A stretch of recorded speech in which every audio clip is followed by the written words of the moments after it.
Welcome back. I had some fun last week. Had a 3-day weekend, took Friday off. This past Friday, was trying out. I got my new camera in for live streaming. It is the, forget the brand on it, the Stream Cam.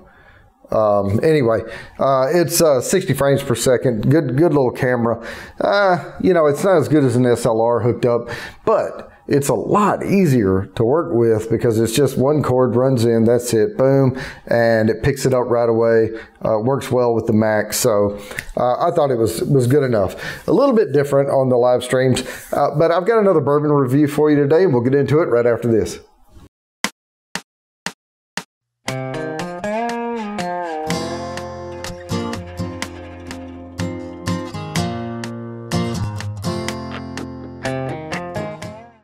All right, we're doing another twofer.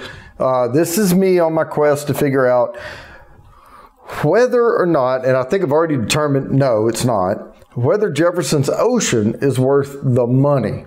And again, if you're new to the channel, this channel is about bringing you real, honest reviews about real bourbon you can get on the shelf, not about the magic unicorns that are hard to find or $10,000 a bottle or even much over $100 a bottle. This is stuff readily available. I range them from budget bourbons, but I don't consider the $10 ones budget. I'm talking starts around in the $20 range, and then runs up through about maybe $40, and then the moderately priced are in the $40s to maybe you know, under $60, and then above that. And some of them can tip over $100. So I know Jefferson's Ocean around here, prices vary geographically, but it's far more expensive than either one of these bottles.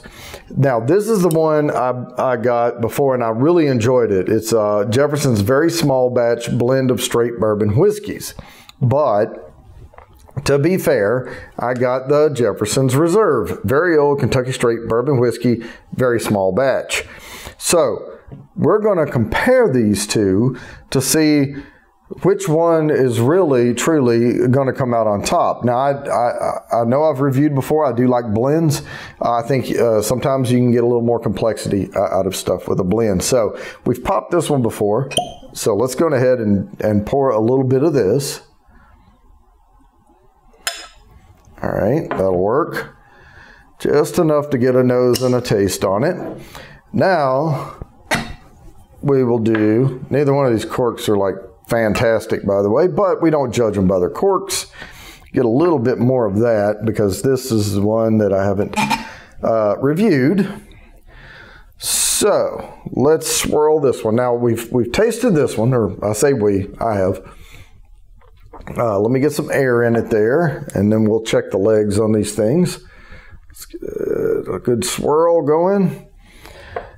Have the Jefferson's Reserve in the Bourbon Bounty logo glass of the Jefferson's blend in the other glass. The legs are very similar on these. Moderate, I would say moderate. It's a decently slow run on the trails coming down. Not quite as fat as some other bourbons. So if they're wide trails and they run thick, that means a good tongue coating. So let me nose this one. Familiar. That's the blend. I'm getting vanilla. I'm getting apple. Getting a little wood note and some spice out of there as well. Could be a little hint of rye in there somewhere. Let me nose the Reserve. Okay, a little softer on the nose. Still the similar notes though. Before we get into this too deep, this is 45.1%, 90.2 proof on the Jefferson Reserve. And then the blend over here is 41.15, 82.3 proof. So we're talking a little bit higher. It's a little bit higher on the Reserve than it is, about 4%. Over there. incredibly though, it was softer on the nose. So it may drink below its alcohol content. Yeah, this one's a little sharper on the nose. So let me go ahead and taste. Well, I haven't reviewed this one yet, so let me go ahead and try it first.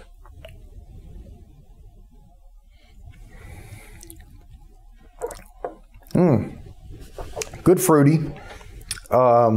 Getting some apple, but there's a hint of a citrus note. I don't like to give too many notes on that first sip, so let me let that settle down. Gave me a little bit of a little warmth in the back.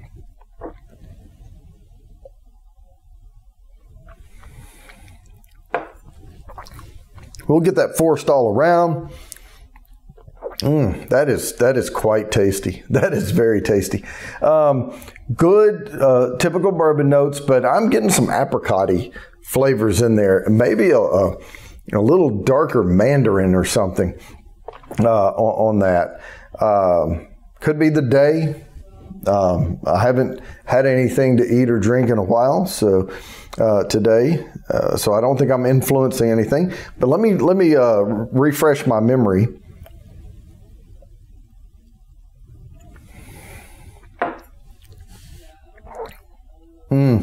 This one is far better. Far better.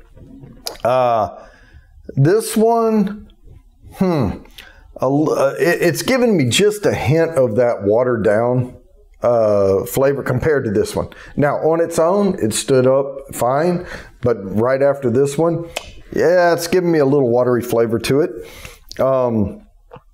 Some notes in there are clashing with each other, I think, just a little bit. This is a more well-balanced noted bourbon.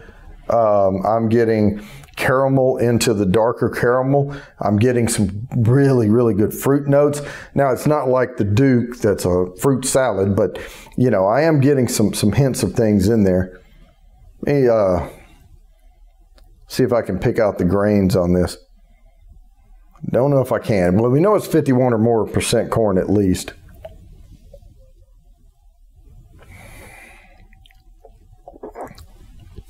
I'm not getting too many bread notes in there at all. Maybe not a lot of yeast. It also depends on the region that they get it from and what strain of, you know, different grains are and different things like that. But I can definitely tell you I'm getting some wood notes out of here, but they're not conical or anything. I'm not picking up hardly any rye in here. If it is, it's well hidden. Maybe some barley though. Maybe some good toasty notes that tends to lean things toward that darker caramel, the darker fruits. So maybe some barley in there. Man, this is a fantastic bourbon though. I like it better than the small batch blend.